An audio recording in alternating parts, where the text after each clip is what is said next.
स्वागत है आपका अपना क्लास ओनली फॉर स्टडी में। तो फ्रेंड्स, आज पढ़ेंगे मोस्ट वीवीआई इंडियन ज्योग्राफी का टॉपिक जो कि है भारत का परिवहन, यानी कि जो ट्रांसपोर्टेशन सिस्टम इंडिया में है, इनके बारे में आज डिटेल से पढ़ेंगे। तो पहले इन सभी थ्योरी को देखेंगे और लास्ट में चढ़कर प्रीवियस ईयर क्वेश्चन को अटेम्प्ट करेंगे, जिससे आपको ये सभी आसानी से याद हो जाएंगे। ठीक है ना। इससे पहले टॉपिक 20 तक जो कि कवर कराया जा चुका है, यदि आपने नहीं देखा तो जाके प्ले लिस्ट में देख सकते हैं। प्ले लिस्ट का लिंक आपको डिस्क्रिप्शन बॉक्स में मिल जाएगा और इन सभी का पीडीएफ आपको टेलीग्राम पर मिल जाएगा, जिसका लिंक डिस्क्रिप्शन बॉक्स में मौजूद है। तो चलिए क्लास की शुरुआत करते हैं। भारत का परिवहन, जो हमारा भारत है, तो इसमें जो परिवहन का विस्तार है, इनके बारे में देख लेते हैं। Transportation system in India. सबसे पहले समझ लेते हैं परिवहन संसाधन के बारे में। परिवहन संसाधन वे संसाधन और सुविधा है जिनका उपयोग लोगों और सामानों को एक स्थान से दूसरे स्थान तक ले जाने के लिए किया जाता है। ठीक है ना। जो ट्रांसपोर्टेशन सिस्टम है, तो यह एक ऐसा साधन है जिसका उपयोग लोगों यानी कि व्यक्ति या किसी भी सामान को एक जगह से दूसरे जगह ले जाने के लिए किया जाता है। इसी को ट्रांसपोर्टेशन सिस्टम कहा जाता है। ये संसाधन भिन्न भिन्न प्रकार के होते हैं और आधुनिक अर्थव्यवस्था में महत्वपूर्ण भूमिका निभाते हैं। जो ट्रांसपोर्टेशन सिस्टम है, तो ये अलग अलग हो सकते हैं, जैसे कि सड़क मार्ग, वायु मार्ग, रेल मार्ग, इस प्रकार के हो सकते हैं। अभी इन सभी के बारे में देखेंगे। चलिए यहाँ पे समझ लिए परिवहन के बारे में। चलिए देखते हैं आगे। परिवहन संसाधनों के महत्व देख लेते हैं। जो परिवहन संसाधन है, इनका क्या महत्व होता है हमारी अर्थव्यवस्था में। आर्थिक विकास, जो परिवहन संसाधन है, यह आर्थिक विकास में महत्वपूर्ण भूमिका निभाते हैं। यह व्यापार और वाणिज्य को बढ़ावा देते हैं। जो आर्थिक विकास है, तो इसमें व्यापार और वाणिज्य को बढ़ावा दिया जाता है। दूसरा है सामाजिक संपर्क, यानी कि परिवहन के द्वारा ही सामाजिक संपर्क को सुलभ बनाया जाता है। यह लोगों को एक दूसरे से जोड़ते हैं, यानी कि एक स्थान को दूसरे स्थान के व्यक्तियों को आपस में जोड़ते हैं। किसके? तो परिवहन के द्वारा। इसके बाद है आपातकालीन सेवाएं, जैसे कि चिकित्सा और आपदा राहत में महत्वपूर्ण भूमिका निभाते हैं। इसके बाद है पर्यटन। पर्यटन उद्योग में भी यह बहुत ही समर्थन करते हैं। इसके बाद है रोजगार। परिवहन क्षेत्र में रोजगार का अवसर यह प्रदान कराते हैं। तो ये सभी परिवहन के महत्व है। जो भी परिवहन संसाधन है, उन सभी के महत्व है। यह आर्थिक विकास में महत्व प्रदान करते हैं, सामाजिक संपर्क बनाते हैं, आपातकालीन सेवाओं में महत्वपूर्ण भूमिका निभाते हैं, पर्यटन में मदद करते हैं और रोजगार का अवसर प्रदान करते हैं। इसके बाद देख लेते हैं परिवहन संसाधनों के प्रकार। इनके प्रकार के बारे में देख लेते हैं। पहला है सड़क परिवहन। तो इसमें सड़कें, राजमार्ग, बसें, कारें, ट्रक और मोटरसाइकिल आदि आते हैं सड़क परिवहन में। दूसरा है रेल परिवहन। तो इसमें रेलवे लाइन, ट्रेनें, मेट्रो आदि आते हैं। तीसरा है जल परिवहन। इसमें नदियाँ, समुद्र, बंदरगाह, जहाज और नावें आदि आते हैं जल परिवहन में। इसके बाद है वायु परिवहन। इसमें हवाई अड्डे और विमान आते हैं। इसके बाद है पाइपलाइन परिवहन। तो इसमें तेल और गैस के लिए पाइपलाइन बिछाई जाती है, जिससे एक स्थान को दूसरे स्थान से जोड़ा जाता है। ठीक है ना। तो ये सभी है परिवहन संसाधन के प्रकार। सड़क परिवहन, रेल परिवहन, जल परिवहन, वायु परिवहन और पाइपलाइन परिवहन, जो कि एक स्थान को दूसरे स्थान से जोड़ने में बहुत ही मदद प्रदान करती है। देख लेते हैं सड़क परिवहन के बारे में। जो सड़क परिवहन है, इनके बारे में देख लेते हैं। भारत में लगभग 63.32 लाख किलोमीटर का सड़क नेटवर्क है, जो कि बहुत ही ज़्यादा है। ठीक है ना। लगभग 63.32 लाख किलोमीटर भारत का सड़क नेटवर्क जो कि फैला हुआ है। भारत विश्व का दूसरा सबसे बड़ा सड़क नेटवर्क है। यदि प्रथम स्थान पर देखा जाए तो वह है यूनाइटेड स्टेट अमेरिका। इसका प्रथम स्थान आता है सड़क के जो कि विस्तार में, ठीक है ना। तो दूसरा स्थान पे भारत का आता है। भारत दूसरा सबसे बड़ा सड़क नेटवर्क प्रदान करता है। सड़क परिवहन में राष्ट्रीय राजमार्ग, राज्य राजमार्ग और जिला सड़कें तथा ग्रामीण सड़कें सम्मिलित होते हैं।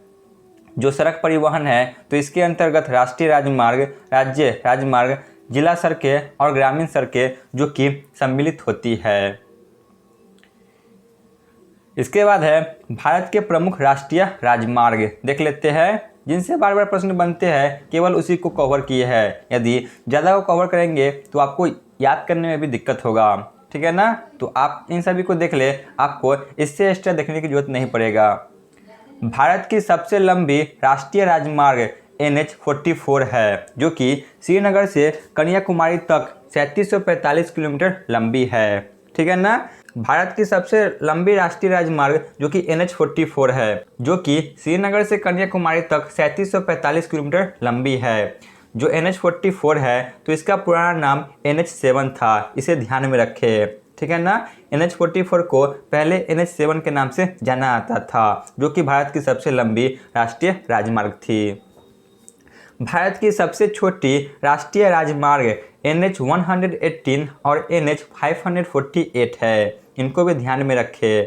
इन दोनों की कुल लंबाई लगभग 5 किलोमीटर तक है। जो NH-118 और 548 है तो इन दोनों का लंबाई मात्र 5 किलोमीटर तक ही है। NH-118 झारखंड राज्य से गुजरता है और NH-548 महाराष्ट्र राज्य से होकर गुजरता है, ठीक है ना। जो NH-118 है तो ये झारखंड राज्य से गुजरता है और 548 है तो यह महाराष्ट्र राज्य से गुजरता है।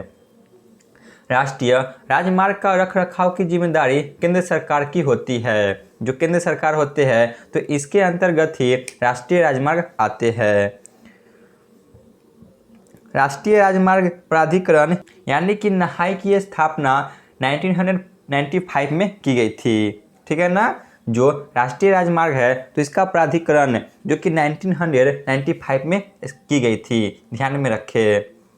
आगे बढ़ते हैं, अब देख लेते हैं स्वर्णिम चतुर्भुज योजना को। जो स्वर्णिम चतुर्भुज योजना है तो इसके अंतर्गत कौन कौन से जो कि महानगर आते हैं इनके बारे में देख लेते हैं। यहाँ से डायरेक्ट प्रश्न पूछ लिए आते हैं।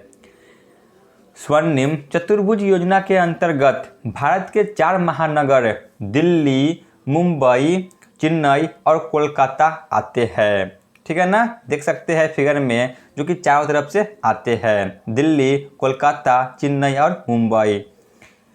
इन सभी को आपस में 4 से 6 लेन वाले सड़क मार्ग द्वारा जोड़ने की योजना है, ठीक है ना।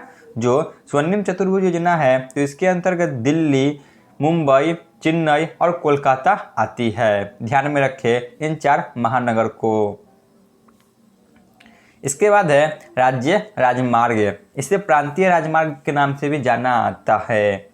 इसका निर्माण एवं रखरखाव की जिम्मेदारी राज्य सरकार की होती है। यानी कि जो राज्य का राजमार्ग होती है तो इसका रखरखाव और जिम्मेदारी राज्य सरकार के पास होती है, और जो राष्ट्रीय राजमार्ग होती है तो इसका जिम्मेदारी और रखरखाव जो कि केंद्र सरकार के पास होती है। इसका निर्माण राज्य के सभी बड़े बड़े कस्बों एवं नगरों को आपस में जोड़ने के उद्देश्य से किया जाता है। जो राज्य राजमार्ग है तो इसका उद्देश्य यही होता है कि जो बड़े बड़े कस्बे हैं और जो नगर है इन सभी को आपस में जोड़ने का इनका प्रमुख उद्देश्य होता है। राज्य में सड़क मार्ग की लंबाई में पहले स्थान पर महाराष्ट्र आती है। यदि सड़क मार्ग की लंबाई में देखा जाए तो प्रथम स्थान पे महाराष्ट्र आता है। यदि सड़क घनत्व में देखा जाए तो प्रथम स्थान पे केरल आती है। ध्यान में रखें, ठीक है ना। राज्यों में सड़क मार्ग की लंबाई में देखा जाए तो प्रथम स्थान पे महाराष्ट्र आती है, और राज्यों में सड़क मार्ग की घनत्व में देखा जाए तो प्रथम स्थान पे केरल आती है। इसके बाद है प्रधानमंत्री ग्रामीण सड़क योजना। इसके अंतर्गत ही गाँव में सड़क बनाई जाती है। देख लेते हैं। इस योजना का मुख्य उद्देश्य सभी संपर्क रहित क्षेत्रों को बाधा मुक्त सड़क संपर्क सुविधा उपलब्ध कराना होती है। यानी कि जहां पर सड़क का विस्तार नहीं होती वहां पर सड़क बनाया जाता है। इसकी शुरुआत 2000 ईस्वी में की गई थी, ठीक है ना। जो प्रधानमंत्री ग्रामीण सड़क योजना है तो इसकी शुरुआत 2000 ईस्वी में की गई थी। इसके द्वारा ही ग्रामीण में सड़कों का निर्माण किया जाता है। इस समय प्रधानमंत्री के पद पर अटल बिहारी वाजपेयी थे। यानी कि जब प्रधानमंत्री ग्रामीण सड़क योजना लाई गई थी 2000 में, तो इस समय प्रधानमंत्री के पद पर अटल बिहारी वाजपेयी थे, ध्यान में रखें। इस योजना का प्रतिपादन केंद्र सरकार के द्वारा की जाती है, ठीक है ना। जो ग्रामीण सड़क योजना है तो इसका प्रतिपादन जो कि केंद्र सरकार के द्वारा की जाती है। इसके बाद है वायु परिवहन, देख लेते हैं। देखिए, जल परिवहन के बारे में डिटेल से वीडियो बनाया जा चुका है, जिसमें जितने भी बंदरगाह थे उन सभी को कवर किया गया है। तो इसका वीडियो आप डिस्क्रिप्शन बॉक्स में जाके देख सकते हैं, आपको वहां से लिंक मिल जाएगा, ठीक है ना। तो इसमें वायु परिवहन को देख लेते हैं। भारत में वायु परिवहन का प्रारंभ 1911 में की गई थी। जो वायु परिवहन है तो इसकी शुरुआत 1911 में की गई थी। 1933 में इंडियन नेशनल एयरवेज कंपनी की स्थापना हुई। जो इंडियन नेशनल एयरवेज कंपनी है तो इसकी स्थापना 1933 में की जाती है। इसके बाद 1953 में वायु सेवाओं का राष्ट्रीयकरण कर दिया गया, ठीक है ना। इसका राष्ट्रीयकरण 1953 में की जाती है। एयर इंडिया विदेश के लिए सेवा उपलब्ध कराती है। जो एयर इंडिया है तो यह विदेशों के लिए सेवा उपलब्ध कराती है, ध्यान में रखें, ठीक है ना। इसकी प्रारंभ 1911 में की गई थी। 1933 में इंडियन नेशनल एयरवेज कंपनी की स्थापना की जाती है और 1953 में इसका राष्ट्रीयकरण की जाती है। जो एयर इंडिया है यह विदेशों के लिए सेवा उपलब्ध कराती है। तो चलिए अब देख लेते हैं मोस्ट वीवीआई भारत के प्रमुख हवाई अड्डे, यानी कि जो महत्वपूर्ण एयरपोर्ट है जो बार बार एग्जाम में पूछे ही जाते हैं, उन सभी को देख लेते हैं। उम्मीद है आपको ये सभी क्लास में ही याद हो जाएंगे। चलिए देखते हैं। नेताजी सुभाष चंद्र बोस हवाई अड्डा, यह कोलकाता में है, ठीक है ना। नेताजी सुभाष चंद्र बोस हवाई अड्डा जो कि कोलकाता में है। इसके बाद है छत्रपति शिवाजी महाराज अंतर्राष्ट्रीय हवाई अड्डा, यह मुंबई में है। यदि आपने इनमें से कहीं भी गए हैं तो कमेंट में ज़रूर बताएं कि आप कहाँ पे गए हुए हैं। इसके बाद है जयप्रकाश नारायण अंतर्राष्ट्रीय हवाई अड्डा, यह पटना में स्थित है। इसके बाद है चौधरी चरण सिंह हवाई अड्डा, यह लखनऊ में स्थित है। इसके बाद है लाल बहादुर शास्त्री अंतर्राष्ट्रीय हवाई अड्डा, यह वाराणसी में स्थित है। इसके बाद है श्री गुरु रामदास जी अंतर्राष्ट्रीय हवाई अड्डा, यह अमृतसर में स्थित है। इसके बाद है डॉक्टर बाबा साहब अंतर्राष्ट्रीय हवाई अड्डा, यह नागपुर में स्थित है, ठीक है ना। देख लेते हैं एक बार और, जिससे आपको क्लास में ही याद हो जाए। नेताजी सुभाष चंद्र बोस हवाई अड्डा, यह कहाँ है तो कोलकाता में स्थित है। छत्रपति शिवाजी महाराज अंतर्राष्ट्रीय हवाई अड्डा, यह मुंबई में स्थित है। जयप्रकाश नारायण हवाई अड्डा, यह पटना में स्थित है। चौधरी चरण सिंह अंतर्राष्ट्रीय हवाई अड्डा, यह लखनऊ में स्थित है। लाल बहादुर शास्त्री अंतर्राष्ट्रीय हवाई अड्डा, यह वाराणसी में स्थित है। श्री गुरु रामदास जी अंतर्राष्ट्रीय हवाई अड्डा, यह अमृतसर पंजाब में स्थित है। डॉक्टर बाबा साहब अंतर्राष्ट्रीय हवाई अड्डा, यह नागपुर में स्थित है। चलिए आगे देखते हैं। वीर सावरकर अंतर्राष्ट्रीय हवाई अड्डा, यह पोर्ट ब्लेयर में स्थित है। सरदार वल्लभ भाई पटेल हवाई अड्डा, यह अहमदाबाद गुजरात में स्थित है। स्वामी विवेकानंद हवाई अड्डा, यह रायपुर छत्तीसगढ़ में स्थित है। शेख अल आलम हवाई अड्डा, यह श्रीनगर में स्थित है। शहीद भगत सिंह हवाई अड्डा, यह चंडीगढ़ में स्थित है, ठीक है ना। जो वीर सावरकर अंतर्राष्ट्रीय हवाई अड्डा है तो यह पोर्ट ब्लेयर में स्थित है। सरदार वल्लभ भाई पटेल अंतर्राष्ट्रीय हवाई अड्डा, यह अहमदाबाद में स्थित है। और मोस्ट वीवीआई स्वामी विवेकानंद हवाई अड्डा रायपुर छत्तीसगढ़ में स्थित है। शेख अल आलम हवाई अड्डा श्रीनगर में स्थित है और भगत सिंह हवाई अड्डा चंडीगढ़ में स्थित है। तो यहाँ पे हमारी थ्योरी क्लास समाप्त होती है। चलिए चलते हैं प्रीवियस ईयर क्वेश्चन पे। भारत का सबसे बड़ा राष्ट्रीय राजमार्ग कौन सा है? सबसे बड़ा, तो वह है ऑप्शन जो कि बी, NH-44।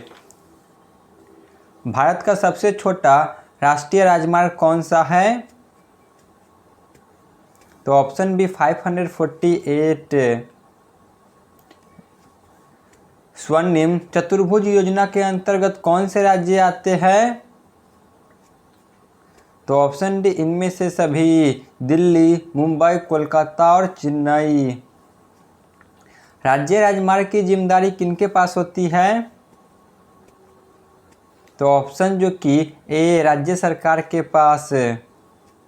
सड़क मार्ग की लंबाई में प्रथम स्थान किस राज्य का है?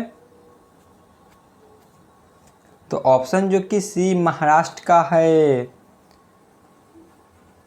भारत में वायु परिवहन की शुरुआत कब हुई? तो ऑप्शन बी 1911 में। नेताजी सुभाष चंद्र बोस हवाई अड्डा कहाँ स्थित है? तो ऑप्शन ए, कोलकाता में। जयप्रकाश नारायण अंतर्राष्ट्रीय हवाई अड्डा कहाँ अवस्थित है? तो ऑप्शन बी, पटना में। स्वामी विवेकानंद हवाई अड्डा कहाँ अवस्थित है? तो ऑप्शन सी, रायपुर में। तो यहाँ पे हमारी क्लास समाप्त होती है।